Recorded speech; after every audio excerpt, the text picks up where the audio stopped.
एक बार जब शांता को महाराज दशरथ ने रोमपाद को दे दिया तो अंग देश में अकाल पड़ गया। और जब अकाल पड़ा तो ऋषि मुनियों से पूछा गया, हाहाकार मच गई। पानी की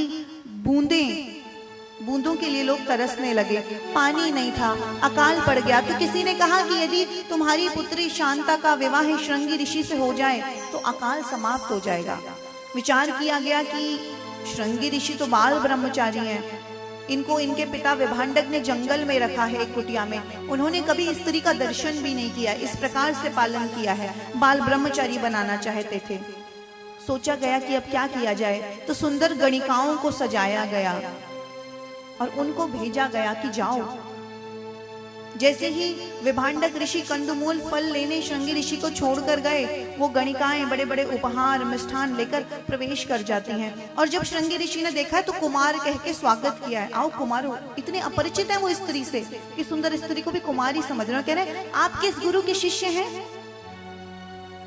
वो ले जाकर जब मिष्ठान देती हैं तो कहते हैं ये कौन सा फल है जिसमें न गुठली है न छिलका है। इतने अपरिचित हैं, बाल ब्रह्मचारी की तरह जीवन जी रहे हैं। वो गणिकाएं बहला फुसला करके हमारे राज्य चलो, देखो हमारे राज्य में तो और बहुत सुंदर सुंदर फल हैं। श्रृंगी ऋषि को ले जाते हैं। जैसे ही श्रृंगी ऋषि अंग देश में पहुंचते हैं, वर्षा ऋतु हो जाती है और दोनों का विवाह हो जाता है। फिर सबको चिंता होती है कि अब विभांडक ऋषि को यदि पता चलेगा तो बड़े क्रोधी हैं, वो तो शाप दे देंगे।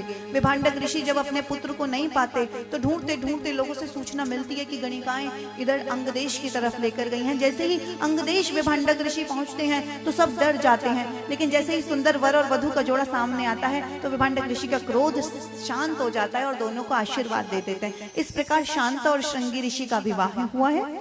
श्रृंगी ऋषि को बुलाने महाराज दशरथ, गुरुदेव वशिष्ठ स्वयं, तीनों माताएं गई हैं और तीनों माताएं श्रृंगी ऋषि को आदर के साथ बुलाकर लाई हैं।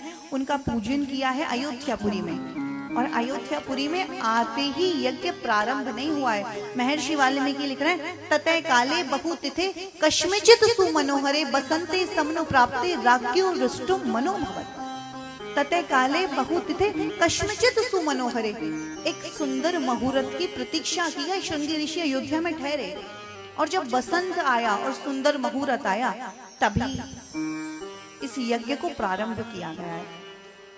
ये बात संकेत करती है कि हमें मुहूर्त का प्रतीक्षा करनी चाहिए, जल्दबाजी में कोई काम नहीं करना चाहिए। स्वयं ऋषि और परमात्मा भी सुंदर मुहूर्त जब बसंत आया है तभी इस यज्ञ की दीक्षा ली गई है।